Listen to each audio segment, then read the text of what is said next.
بسم اللہ الرحمن الرحیم. تو اسی مینیا کی گفتگو کے سلسلے کو جاری رکھتے ہوئے کہ اب جب پیشنٹ میں یہ چیزیں جو ہیں وہ جو عام جو اگر ہم اسے سم اپ کریں تو نیند کی کمی اور بہت زیادہ باتیں کرنا، بہت زیادہ حرکات کرنا، بہت زیادہ پیسے خرچ دینا، جو بھی پاس پیسہ آتا ہے ایک دم سے اسے لٹا دینا، پیسے کو اٹھا کے بانٹ دینا.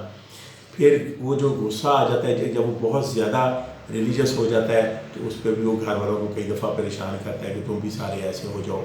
کبھی وہ گانے کی طرف آ جائے گا تو وہ پھر اس طرح کی حرکتیں کرے گا. پھر وہ یہ لوگ وہ بگڑتی سی صورت کیسے ہے کہ یہ اٹھ کے چلے جاتے ہیں. یہ جو ہمارے یہاں ایک مزار کلچر ہے درگاہوں کے اوپر، وہاں پہ اکثر لوگ بھانگ بیٹھے پی رہے ہوتے ہیں، چرس پی رہے ہوتے ہیں، یہ بھی ان کے ساتھ شامل ہو جاتے ہیں. تو وہ ایک وسیشیس سائیکل چل پڑتا ہے اور ان کی بیماری بڑھنا شروع ہو جاتی ہے پہلے سے، جو اور تیزی اس میں آ جاتی ہے.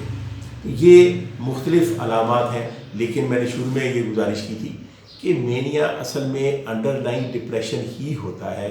لیکن وہ ڈپریشن جو ہے وہ ایک طرح سے اس کے اوپر ایک ماسک ہوتا ہے، یہ جو آپ کا ایک نظر آتا ہے کہ بڑا بڑی کوشش ہے اس طرح سے. تو اب جیسے ہی یہ جو ماسک آپ ہٹائیں گے تو وہ نیچے سے ڈپریشن نکلے گا.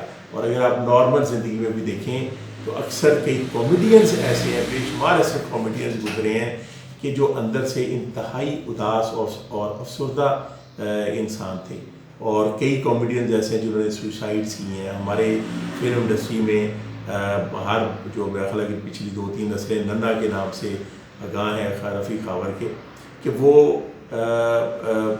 ان کا کام ننا کا کیا تھا کہ ہر مووی میں ڈرامے میں لوگوں کو ہنسانا، کامیڈی کرنا، لیکن اندر سے اتنا اداس انسان تھا کہ ہی کمٹڈ سوئسائڈ.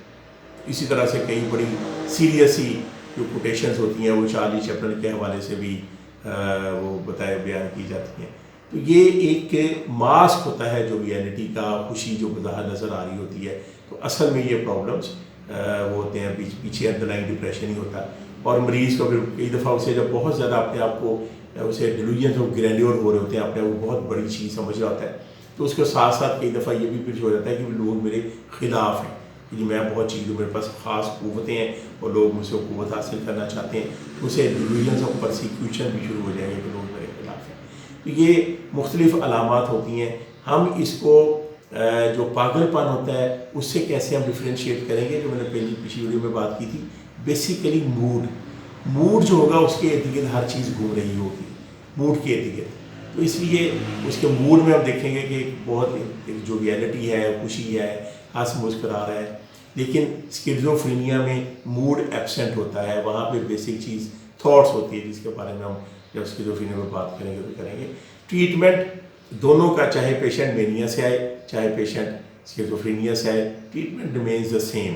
وہ ایک ہی طرح کی دوائیاں جو استعمال ہوتی ہیں. اسی طرح سے یہ جو مینک ایپیسوڈ ہے یہ ایکیوٹ بھی ہو سکتا ہے، کسی صدمے کی وجہ سے بھی ہو سکتا ہے، وہ کوئی خوشی کی بات سننے سے انیکسپیکٹڈ جو ہوتی ہے اس سے بھی ہو جاتا ہے. اور جو لوگ نشہ کرتے ہیں، خاص طور پہ چرس پینے والے یا بھنگ پینے والے، ان میں بھی یہ مینک ایپیسوڈ جو ہے، یہ مینیا کی کنڈیشنز ایکیوٹلی ہو سکتی ہے. پچھلی کوئی ہسٹری نہیں ہوگی، لیکن 2-3 دن کی ہسٹری کے ساتھ بھی پیشنٹ جو ہے وہ اس میں مینیا کی کنڈیشن میں لایا جا سکتا ہے.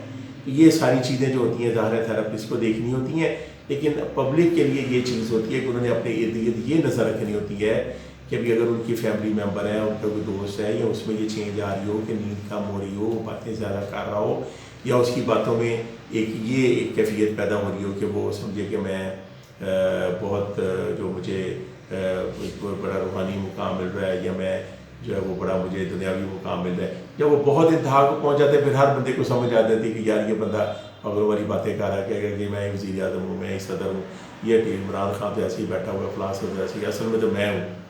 تو یہ خبریں جو آ رہی ہیں میرے بارے میں آ رہی ہیں کیونکہ میرے پاس ساری قوتیں ہیں، میں ہی ساری ایجنسیز کو کنٹرول کر رہا ہوں، تو ایجنسیاں میرے پیچھے لگی ہیں، امریکہ میرے پیچھے ہے. اس طرح کی باتیں ان کے ایک کانٹینٹ ہوتا ہے تھاٹ کا.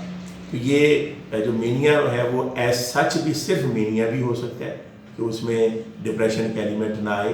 بہت سارے پیشنٹ ایسے ہوتے ہیں جو جب ان میں دوبارہ ایک دفعہ وہ ٹھیک ہو جاتے ہیں، اگلی دفعہ پھر وہ ڈپریشن کی وجہ مینیا میں چلے جاتے ہیں. بائی پولر ڈس آرڈر جسے ہم کہتے ہیں، کہ وہ بائی پولر ہم کہتے ہیں کہ بائی پولز ہوتے ہیں، کہ وہ دو پولس کے درمیان کہ ڈپریشن میں لیکن ضروری نہیں ہے کہ وہ ڈپریشن میں جائے. بہت ساری جو مریضوں کی تعداد ایسی ہے جو ہر دفعہ مینیا میں ہی جاتے ہیں, ان کو وہ ڈپریشن میں جاتے ہیں. ایسے ہی بہت سارے مریض ایسے ہوتے ہیں کہ جو ایک آدھ دفعہ مینیا میں لیکن اس کے بعد ہر دفعہ ڈپریشن میں جاتے ہیں. تو اسی گفتگو کو ہم اگلی ویڈیوز میں آگے بڑھاتے جائیں گے.